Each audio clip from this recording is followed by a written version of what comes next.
Okay, good morning, everyone. So today we're going to continue talking about the variational method, including doing a bunch of examples. Okay, and so the idea is that given a Hamiltonian, what we do is we make a family of guesses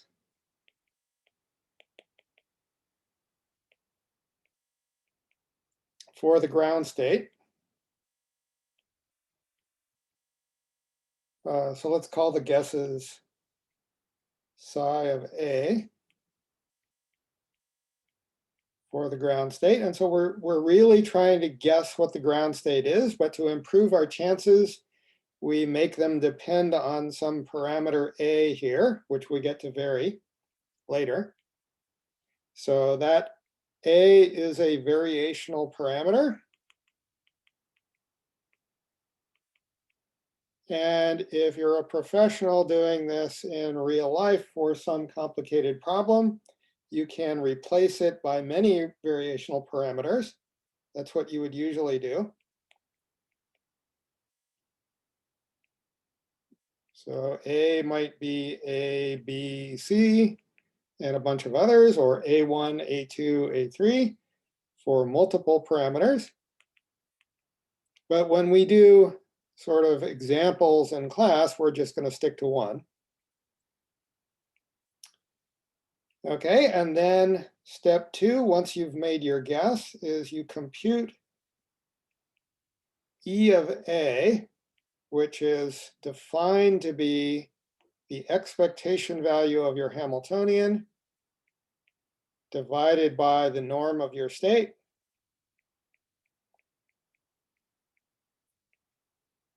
Okay, and so you compute that as a function of your parameter or parameters A. You then minimize with respect to A, which means you take the derivative and you set it equal to 0. In principle, you should also check that the second derivative is positive, but in practice, that basically always turns out to be true. And so this gives you a minimum. And then you get to conclude that when you plug in that A minimum for A, you get something that's supposed to be close to the ground state. And you get an energy which is supposed to be close to and greater than or equal to the ground state energy. So you're guaranteed that it will actually be larger than the ground state energy.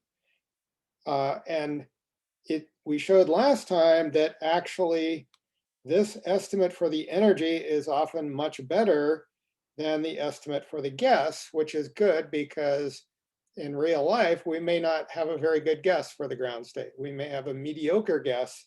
And what we found out is even if you're 10% wrong on your wave function guess or your state guess, you'll only be 1% off on your energy. Okay, so now before doing some examples, let me just mention that that was for the ground state. And you could say, well, maybe I'm interested in some other states. So what about other states? And the most straightforward version of this is that you can find in a similar way the state and the energy for other states, provided that they correspond to some conserved quantity. So what does that mean? It means to have a conserved quantity, that means you have an observable, we'll call it omega, which commutes with the Hamiltonian. Okay, so that's for some observable.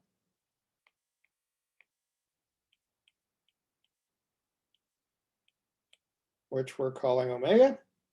And common examples for this, we will do one today where the observable is going to be parity.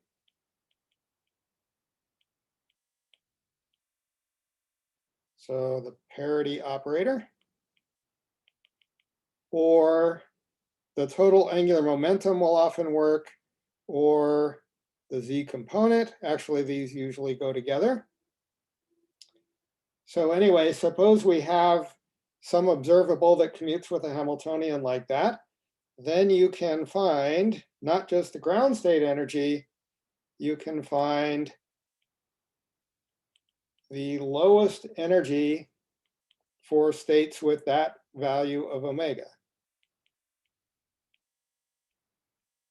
So lowest energy for states with capital O omega eigenvalue little omega. So to do that, what you do is first you construct a projection operator. So a projection operator onto little omega means you sum over all the degeneracy labels for little omega.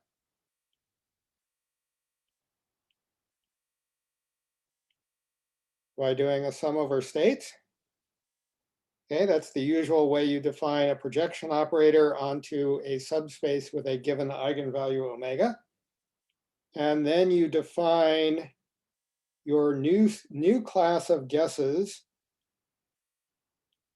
to be labeled by a variational parameter A and by omega, which you're imagining is fixed, to be the projection operator onto the states labeled by the variational parameter A. So now you have to choose your state so that it has at least some part of it which has eigenvalues omega, and then you project onto only those, and that's your new variational parameter. Okay, and then you can prove, and the proof is basically just a version of what we did last time without the projection operator, that if you construct this quantity, so it's going to look exactly the same, except now instead of psi of A, we have psi of A and omega.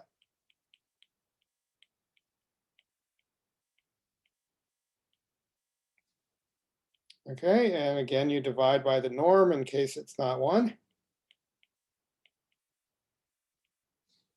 So that's guaranteed to be larger than or equal to the minimum energy eigenvalue for the states with capital omega equals little omega. So this is for states with capital omega eigenvalue little omega. And remember, because H and omega commute, we're guaranteed that that we can always write our states as common eigenstates of both energy and omega. Okay, so in practice, what it means is when you're constructing your psi of A and omega, you just choose them. Let's say your observable is parity. You choose them to be even parity or odd parity, and you do this separately. The even parity one will usually be the ground state. The odd parity one will often be the first excited state. But even if it's not the first excited state, you can estimate the energy of the lowest state with odd R parity, or sorry, with odd parity by plugging in omega. So as another example, let's say you're doing a 3D problem.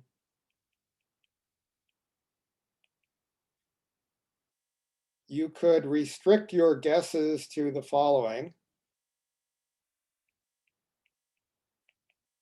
So one thing we could do is we could have our wave function be, let's say, f1 of the radial coordinate and some parameter a, and we're going to multiply by the y0, 0, right, which is really just 1 over square root of 4 pi. Or we could do this one. Actually, let me call this f0. Oops. So let me call this one f0 and this one f1. But this is going to be the y10 spherical harmonic. And this is going to be f2, RA, and y20. Okay, and then this is going to give you, when you minimize with respect to A, this is going to give you the minimum energy eigenvalue with L equals 0. If you minimize that one, it's going to give you the minimum energy eigenvalue with L equals 1, and this one for L equals 2. And you can keep doing that so you can find, you may not be able to find all the energy eigenvalues by estimates in this way, but you can at least find the lowest energy eigenstate with each different value of angular momentum, which is often what you want anyway. You want to know the lowest few energy eigenstates. Okay, so we'll see that in the case of parity in a few minutes. So first, let's do an easy example.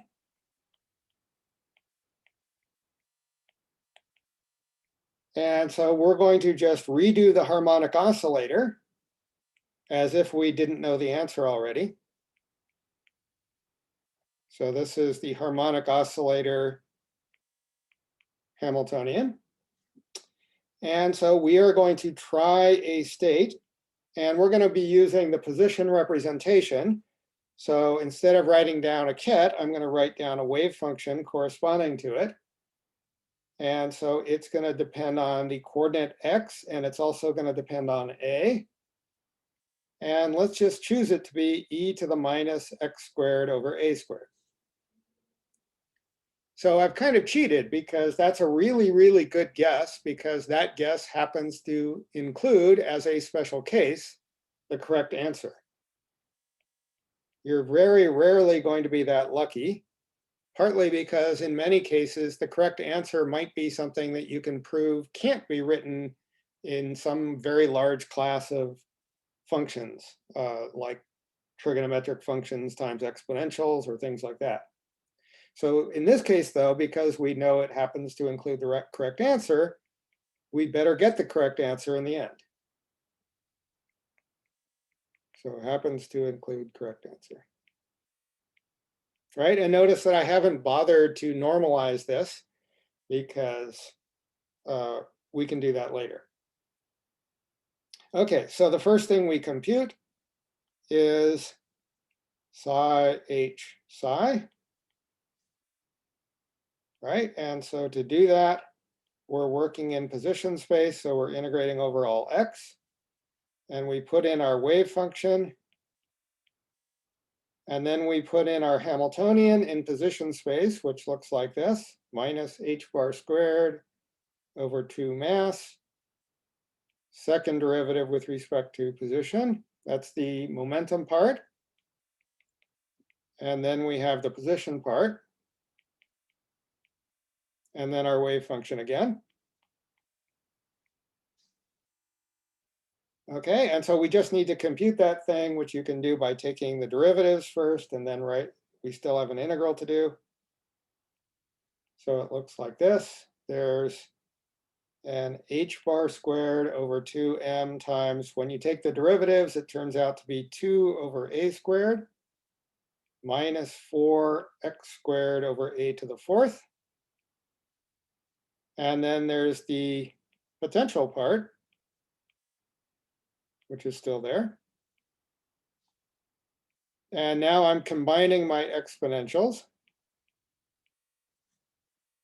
Okay, so that's the integral we have to do, but fortunately, all those integrals are standard integrals that you can look up, and they're not too hard.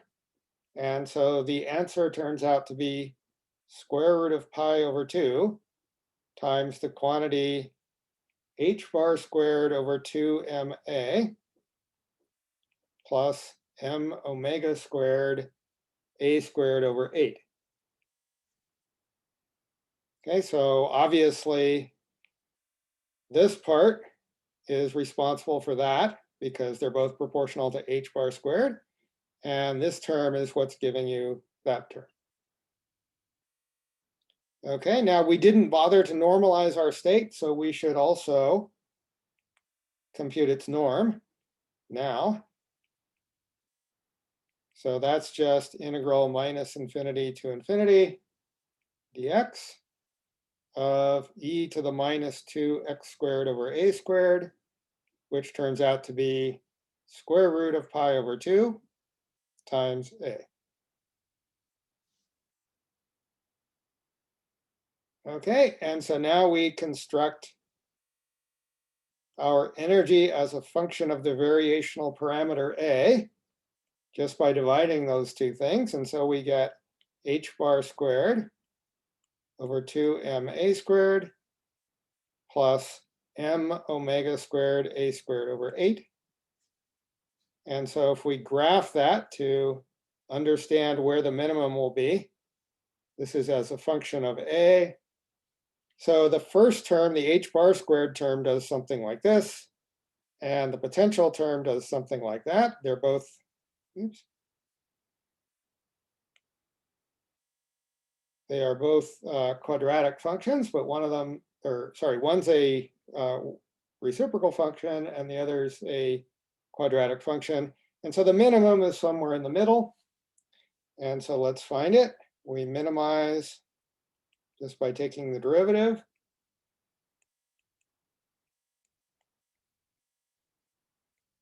Okay, so that's minus h bar squared over ma cubed plus m omega squared a over 4. Okay, and so solving that equal to 0, we're going to set that equal to 0. That gives us a to the 4th power is 4h bar squared over m squared omega squared. Okay, or taking the 4th root of that, the minimum value, I should have put minimum here perhaps. A minimum is square root of 2h bar over m omega. And so that's telling us that E0 is less than or equal to that. And when you plug this value of a minimum into this expression for E of A, this turns out to be equal to h bar omega over 2, which is the exact answer.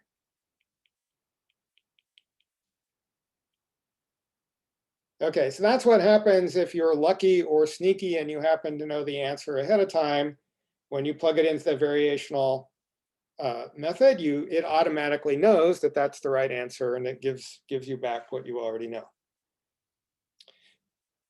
Okay, so let's do a slightly more difficult example, but not too much more difficult. And this is remarkably similar to one of your homework problems. So this time it's going to look a lot like the harmonic oscillator, except to make it harder, I'm going to make the potential steeper. So instead of being proportional to the position squared, this time I'm going to make it proportional to the position to the 4th power. And so there's just some quantity in front of that I'm just going to call lambda. Okay, so this Hamiltonian is steeper, a steeper potential than the harmonic oscillator. Okay, and so let's try to imagine what the solutions to this might look like before we do anything more.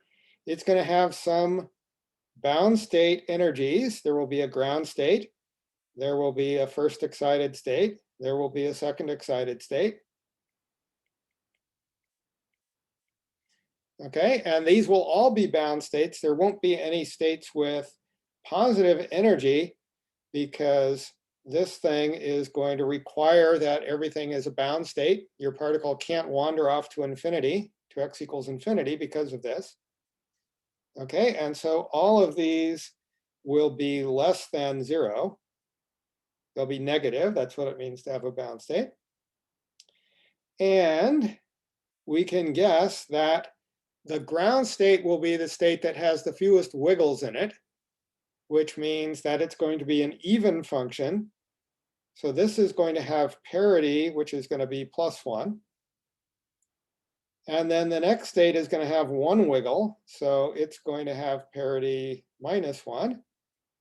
And then you'll have 2 wiggles, which will have parity equals +1 again. And they'll oscillate like that, or they'll alternate like that. And so now our job is to find as many of these as we can. And we have this observable parity. Parity commutes with this Hamiltonian because this Hamiltonian is the same when you replace x by minus x and p by minus p. And so that means that we'll at least be able to get this one, and we'll be able to get this one because they have different values of the parity. Now getting this one will be a lot harder, and we won't try to do that. Although you could by making a suitable projection operator to eliminate this state. Okay, so let's try a wave function. And because we showed last time that the theory, the variational principle allows us to make a not such a great guess and still get a pretty good answer, we're going to just try, because we're lazy, the same guess that we made for the harmonic oscillator, even though this time we know for sure that this isn't going to be the right guess. So we're going to choose the same wave function family, and we're going to adjust A to minimize the energy function. Okay, and so by exactly the same method that we did for the harmonic oscillator, you can plug that in, and it turns out you get h bar squared over 2ma squared plus 3/16 lambda a to the fourth. Okay, so you basically have to do the same sort of integrals. In fact, it's remarkably nice that in fact the first term there is exactly the same cancellation as we did above, the same calculation, because we're putting in the same wave function guess, and the kinetic energy term, the p squared over 2m, hasn't changed, so nothing has changed. The only thing that's different for this particular example is that part. Okay, so that requires a new calculation. Okay, but now you can minimize that with respect to A. It's not too hard. You take a derivative with respect to A, set it equal to 0, and you get A minimum is, it turns out, 2h bar to the 1/3 power over 3 lambda m to the 1/6 power. So how do we get sixth roots? So when I take a derivative, this is going to be an a cubed. That's going to be an a to the -3 when we take a derivative. And so basically we've got a to the 6th power equals something, and that something turns out to be this. Okay, so now we've got a min, and we can take that, plug it back into our energy. And so we know in this example that the ground state energy has to be less than or equal to our best guess, which is 3/8 6 h bar to the 4th lambda over m squared to the 1/3 power. And then if you just numerically evaluate that, it's 0.681 something something something times h bar to the 4th lambda over m squared to the 1/3. Okay, so we're guaranteed our ground state energy can't be larger than that, and it's got to be smaller than that because we didn't guess a perfect wave function, but that's our best estimate. So now, what if we wanted to do better? So, want to do better? Sure, you can do better. You just have to put more parameters in your wave function. So, want to do better? You could try the following. You could try, instead of psi of A, we'll try psi of A, B, C equals e to the minus x squared over a squared times 1. So far, it's exactly the same thing we just tried, but now we're going to add in bx squared plus cx to the 4th, let's say. Now, notice when we do this, we know from our argument that our energy eigenstates are also eigenstates of parity, and so it wouldn't make sense to include both odd and even x here. So we don't include odd x because we're trying to find an even parity solution. Okay, so we wouldn't include here, for example, bx. That would be a waste of time. It would not give a good answer. Okay, and this is because we expect that the ground state parity will be +1.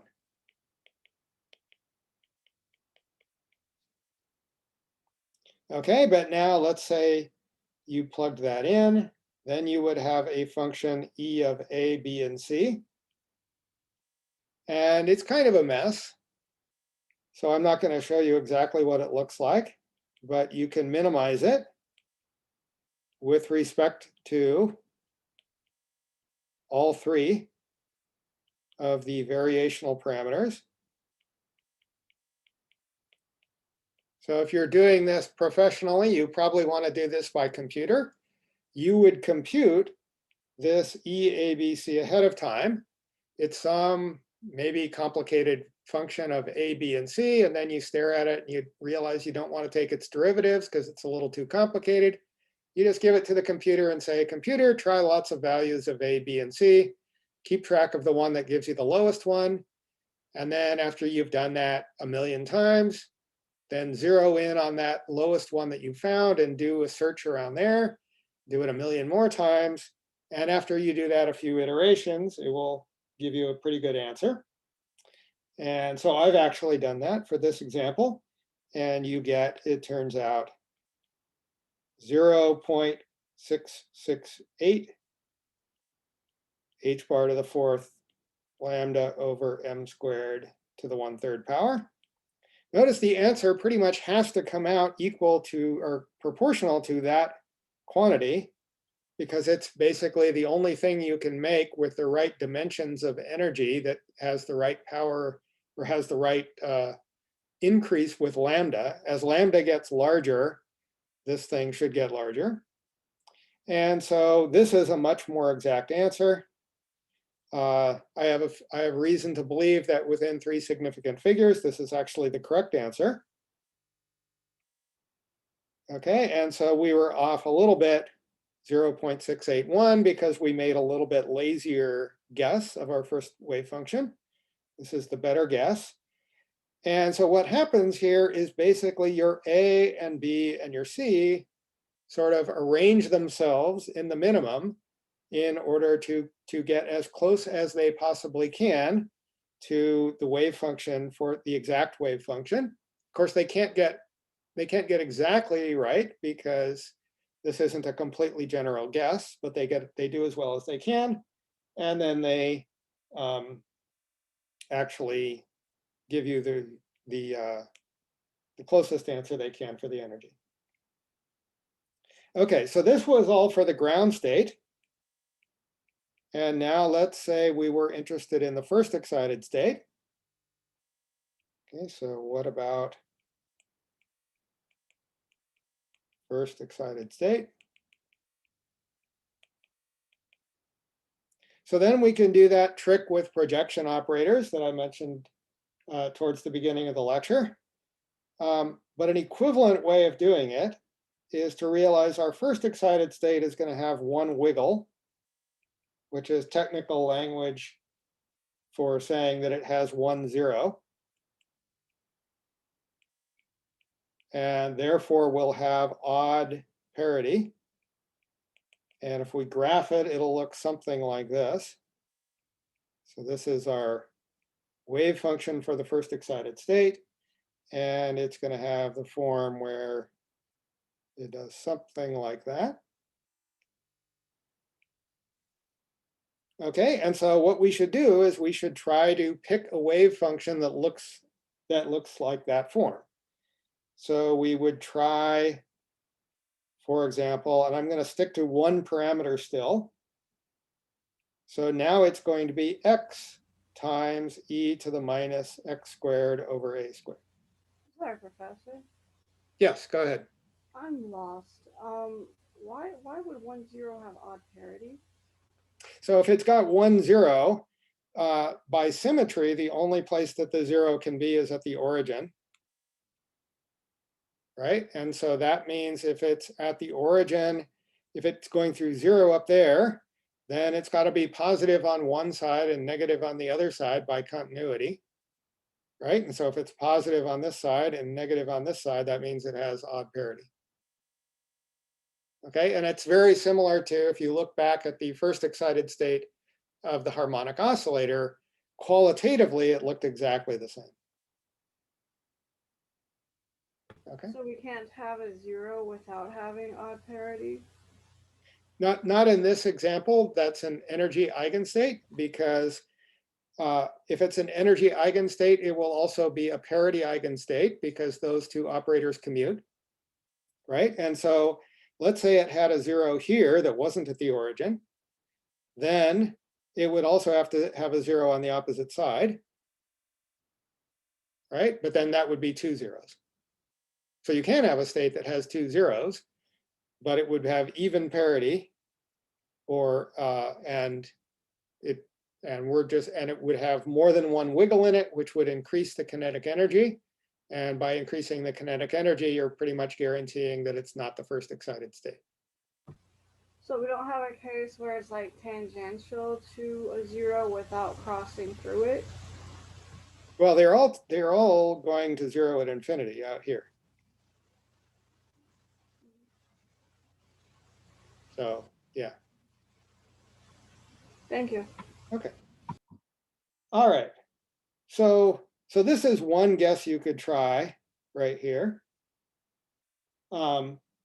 And so if you plug that in, I'm going to skip doing the integrals and the algebra because there's nothing particularly enlightening about them. But you get this for the energy functional.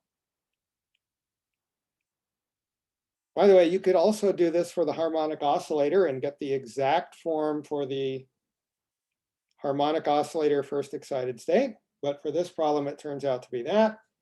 And so you get, by minimizing it, again, you get 2h bar to the 1/3 over this time 5 lambda m to the 1/6. Okay, and so what we learn is that E1, the first excited state energy, has to be less than that,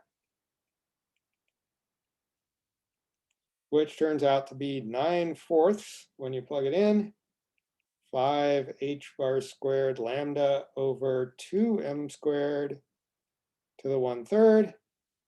And then you plug in the numbers, and it's 2.42 h bar to the 4th lambda over m cubed, or m squared, sorry, to the 1/3 power. Okay, so again, by dimensional analysis, the answer is guaranteed to be proportional to that combination of parameters. But this time for the first excited state, we're getting 2.42, as opposed to up here, it was 0.668 for the ground state. So the first excited state energy is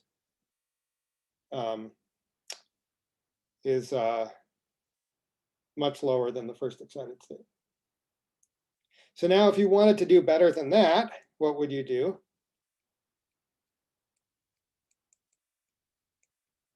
You could do something like this. Let's try a 3-parameter wave function. Okay, now there's no really great reason why I'm putting e to the minus x squared over a squared here, except that it's something that I know I can compute. I know I can plug that into the integral. I know the integrals that I get out will be doable because there's a whole family of exponential to the minus x squared integrals that we can look up. And then I multiply this by some polynomial because I know I can do that too. But in this case, we're just going to do odd polynomials because we want odd parity. Okay, so I would do something like this. Okay, and just for fun, I actually did this with 6 parameters just to see how well did the one parameter fit get. And so with 6 parameters, you can be pretty sure that you're very, very close to the correct answer, which turns out to be 2.394 times the same combination. Okay, so you could do 20 parameters, but once you get to 6 parameters, that's going to be pretty much good enough to get 3 or 4 significant figures. And so this is, if you're only interested in 3 significant figures, that's basically the exact answer for the first excited state. Okay, and so you can add more parameters depending on how precise you think you need to be. Okay, other questions on that example so far? All right, let's do another example.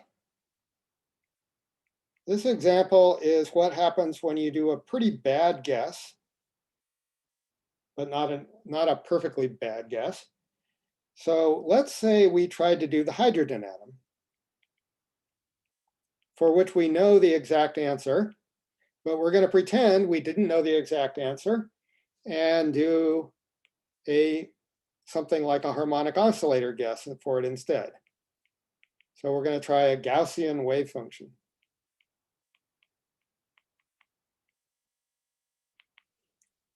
Okay, so first of all, our Hamiltonian is the hydrogen atom Hamiltonian, which looks like this, where this is the Laplacian. And then there's the potential term, which looks like this. Okay, and we're going to do this in position space, and I'm going to call my variational parameter this time to be, for variety, let's call it K. Professor? Yes. Is that an ME in the denominator? Yes, that's a mass of the electron. Okay, so our wave function is, we're just going to try a Gaussian again. Okay, so the idea is you just pick things that you can compute with, knowing that the variational principle tends to forgive you for making mistakes or for making not very good guesses. Okay, so this is the kinetic term, which for some reason I don't know is often called T. And so we can compute this thing. Okay, and so actually let me compute not T, but let me leave off to avoid clutter. Let's leave off the H bar squared stuff. And so we'll just do the expectation value of the Laplacian. Okay, and so what we do is we do in position space, we do an integral. Okay, I've actually, knowing that this wave function that we chose here is spherically symmetric, I've just done the angular part in advance as the 4 pi. Okay, and then we have r squared dr. We have the e to the minus k squared r squared. The Laplacian looks like this. Okay, and then there's r e to the minus k squared r squared. Okay, and that's because there's often in the Laplacian, there's the theta and phi derivatives, but here we're taking the L equals 0 state. So those just don't matter. And then we need the Laplacian acting on, so this is all the Laplacian acting on psi. The Laplacian acting on psi is just taking some derivatives and you get minus 6k squared plus 4k to the 4th r squared times the same wave function back again. And so when you plug that in, now including the factors of minus h bar squared over 2me, this turns out to be 4 pi h bar squared over me times k times some numerical factor that's square root of pi over 2 times, it says here, 3/16. Okay, and then you have to do the same thing for the other part of the Hamiltonian. So that we call V. Okay, and again, it's just doing some integrals that aren't particularly enlightening. You get 4 pi over minus e squared over 4k squared. And then we also didn't bother normalizing our wave function, so now we have to compute its norm, which turns out to be 4 pi square root of pi over 2, 1 over 8k squared. And then we're going to put all of that information together to get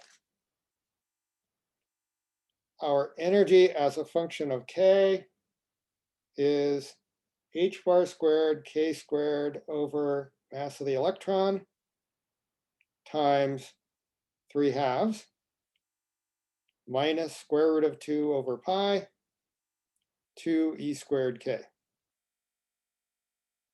Okay, so now we minimize that.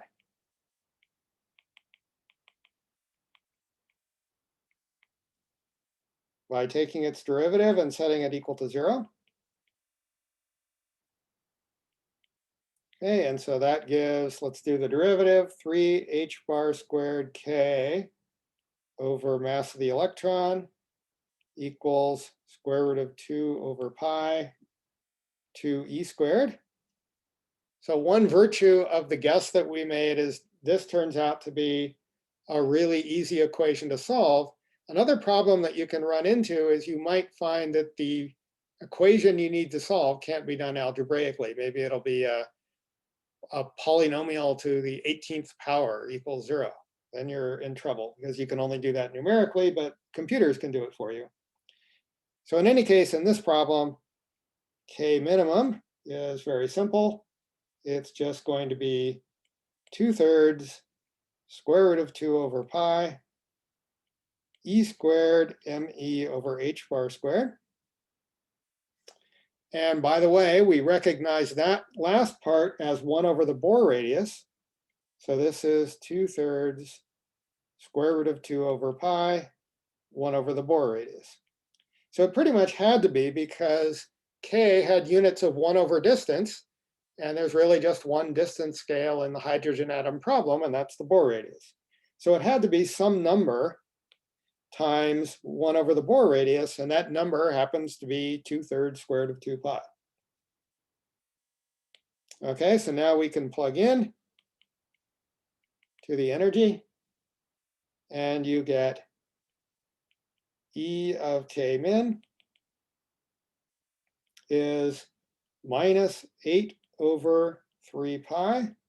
I'm leaving that combination together, and then what's multiplying it is the charge on the electron to the 4th power, mass of the electron over 2 h bar squared. And my reason for keeping the 2 outside the parentheses is because that we recognize as a Rydberg.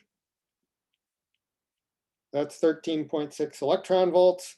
And so when we plug that in, that's minus 0.849 Rydbergs. The minus 0.849 is just the 8 over 3 pi. Okay, so if we had done this exactly, this number here should have been 1 if we had the exact answer.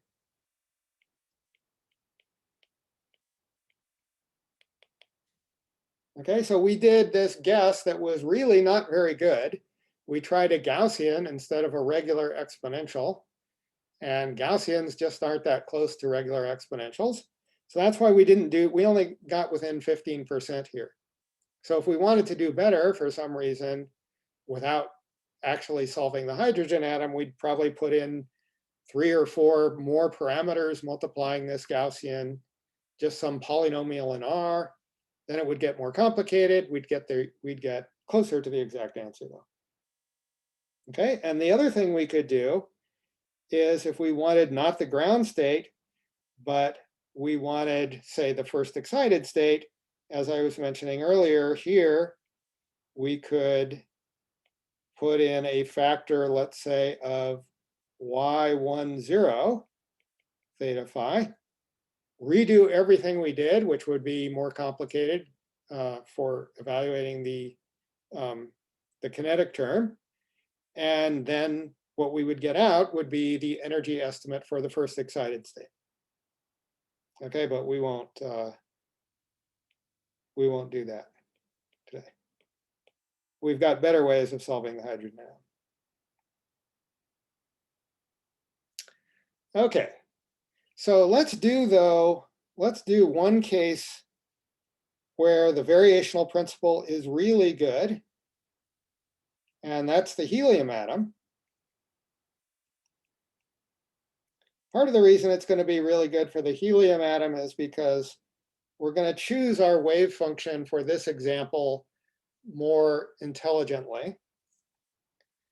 Okay, but so first let's say what we mean by the helium atom. We have a nucleus here, which is going to have charge 2e. And then I'm drawing a classical picture of the helium atom to start with. We've got 2 electrons that are outside of it, being bound to it. And we're going to define R1 to be the position vector of one of them, and R2 to be the position vector of the other one. And so the first thing we need to do is to write down the potential involving all 3 of these particles. Okay, so there's a potential energy which depends on where our 2 electrons are. We're assuming our nucleus is heavy enough that it can just sit there at the origin and not do anything. And so this is equal to E squared times -2 over R1 minus 2 over R2 plus 1 over the difference in their positions. Okay, so that's this vector right there. That has, magnitude R1 minus R2. Okay, and so that last term there is the potential energy of repulsion between the 2 electrons. And the other 2 terms are attracting the electrons to the nucleus. That's why they have negative energy.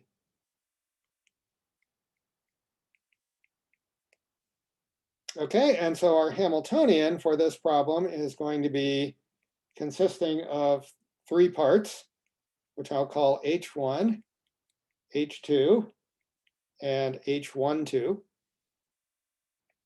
Okay, and our H1 is minus h bar squared over twice the mass of the electron, the Laplacian of particle 1. So that means the Laplacian with respect to the coordinates R1 minus 2e squared over R1. Then there's an H2, which is the same thing, but for electron 2.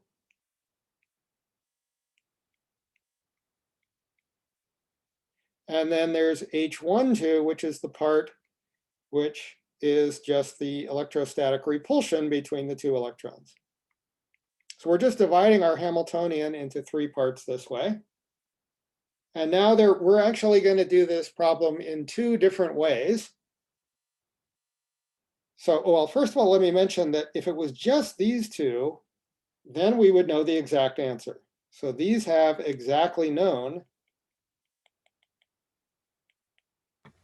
Professor, was the Laplacian? I'm sorry, say again? Did Laplacian in the second one, was that left out? Oh yeah, sorry, Laplacian's hiding there. Okay, so those have exactly known eigenstates. And then this is the complicated part.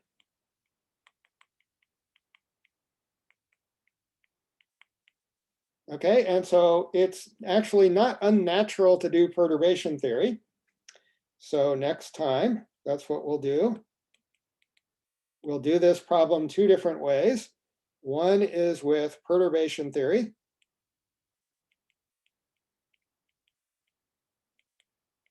And so we'll define our unperturbed Hamiltonian to be H1 plus H2, since we know the exact answer for that. And our perturbation will be H12. Okay, and we'll be using, this is actually in the notes in something we skipped, which is section 210.2. Okay, but I'm doing things in a slightly different order in the notes for variety. And then we'll do it with the variational principle, where you don't necessarily divide things into parts. Okay, and we'll see which one does better. So the variational principle in the notes is in section 11.4. Okay, so spoiler alert, the variational principle is going to do better. But one of the reasons we're going to do the perturbation theory as well is, first of all, to find out how much better does the variational principle do. And secondly, because both of these methods are going to involve doing one very hard integral. And it turns out it's the same very hard integral for both methods.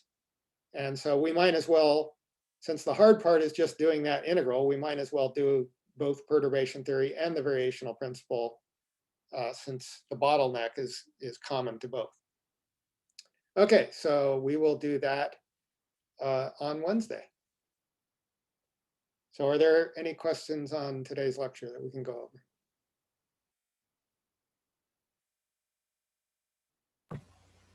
So I'm just, I was curious about the order. So next time you said you're going to go over 10.2? Yeah. Okay. Thank you. We sort of skipped out on it. We didn't do it in order, partly because we were going to do the variational principle anyway, so we might as well do them sort of next to each other. Okay. Okay. All right.